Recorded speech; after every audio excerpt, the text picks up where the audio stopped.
Do you do lunges in your workout? If you do, you might be surprised to find that 99.9999% chance you may be doing it in a way that's actually harmful for your body.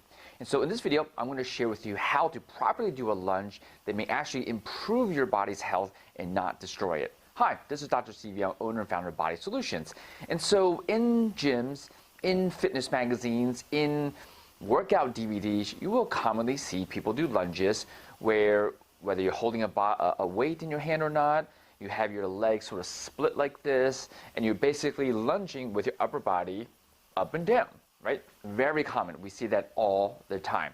Let's talk about the mechanics or the forces of what's happening in your knees and your hips when you lunge with this type of technique, basically with your upper body being upright.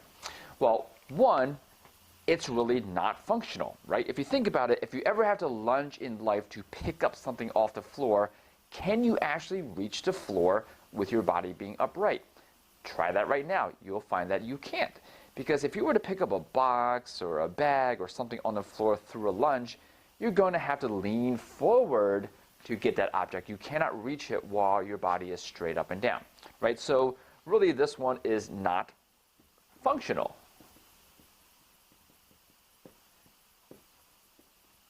And two, let's analyze what's happening in the knee and the hip muscles, right? And so I sort of drew some lines here. We have A, which is the knee joint, B, which is the hip joint, and C represents what's called the center of mass, which is kind of like the center weight of your body, right? The average of all the places where the center weight is. And so it's very important to recognize that this dotted line, as you can see, the center of mass of your body actually goes up roughly through B, which is your hip joint.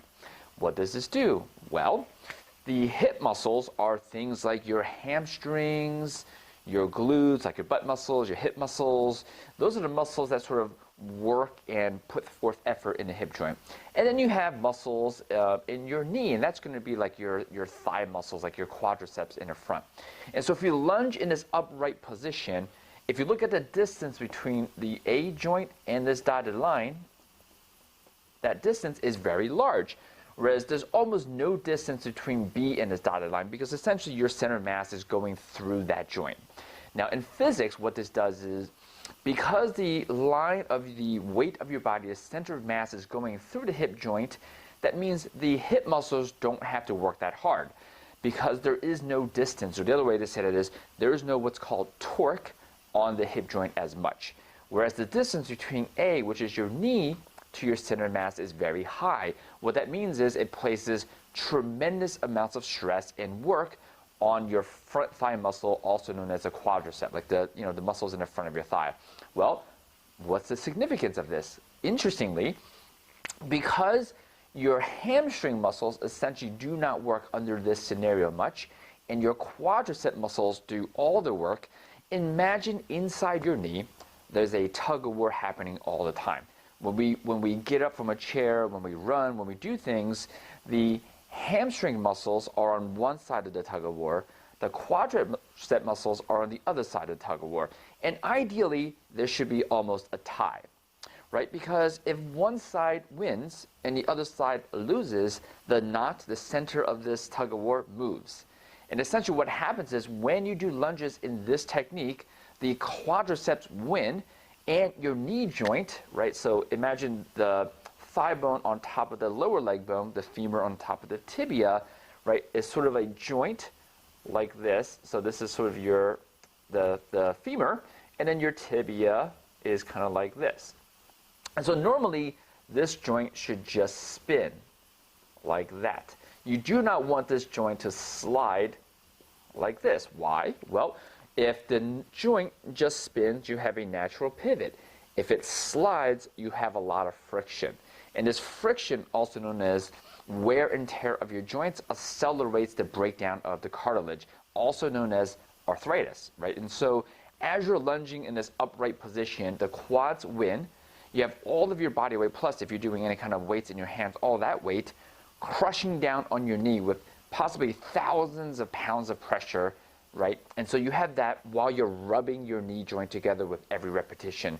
And so this scenario creates accelerated knee arthritis. And this is a great example of how working out should be healthy for you, but with improper technique, it's destructive for your body. Sure, you get pretty looking muscles, your quads look pretty because they're being developed, but yet you're doing it in a way that actually breaks down your body. So how do we fix this? Well, you lunge with a different technique. And so in this drawing, if you notice, this person with my ultra high artistic skills is illustrating that your body actually leans forward. Now the beauty of this is very functional, right? If you go down to lift up a bag or a box, you basically have to lean forward. And essentially imagine a technique being your chest. If you draw a straight line down from your chest should kind of go through the knee, right? And so let's analyze what this is doing. Well, your center of mass is now moved forward. So the distance between A and this dotted line is now smaller. And essentially that's like saying the quads work less hard. And now you have some distance between B, which is your hip joint, and this dotted line.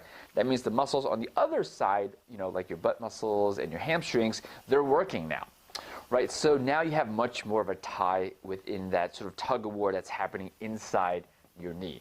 And so you get much more of a natural roll and no sliding in the knee. And so the benefit of this is not only is this more functional, this is how you're going to move in life, but this is a way to strengthen your muscles in a way that does not destroy your knee. You're not getting that rubbing.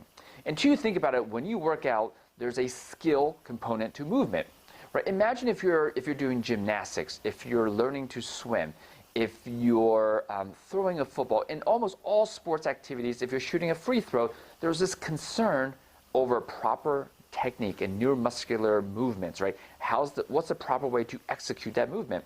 However, in fitness, while there's global technique recommendations, they don't really get into the finer details of movement. And that's sort of my passion, is to sort of educate you on how these finer details of movement can make the difference between a healthy body versus a damaged body, right? There's a difference between looking healthy, having lean muscles and low body fat percentage, because you can get that either technique, right? You can lunge this way, eat healthy, work out, and get a lean muscular body, or you can do it this way. The only difference is when you do it this way, your body will last a lot longer, and in 10 years from now, 20 years from now, even 5 years from now, you're not going to have knee pain, right? You're not going to need knee replacements. And so this type of technique is actually healthy for you, while this is destructive. Now, I encourage you, once you have this awareness, look around. If you ever go back into a commercial gym or watch a fitness video, or you might be looking through a magazine, you will find that this is the educated technique that they're spreading in the world. And this is simply from the fact that they're not analyzing movements at a deeper level, right? And so that's sort of our passion, is to teach people that these finer details of movement can completely change a unhealthy to a healthy, or a healthy to an unhealthy exercise.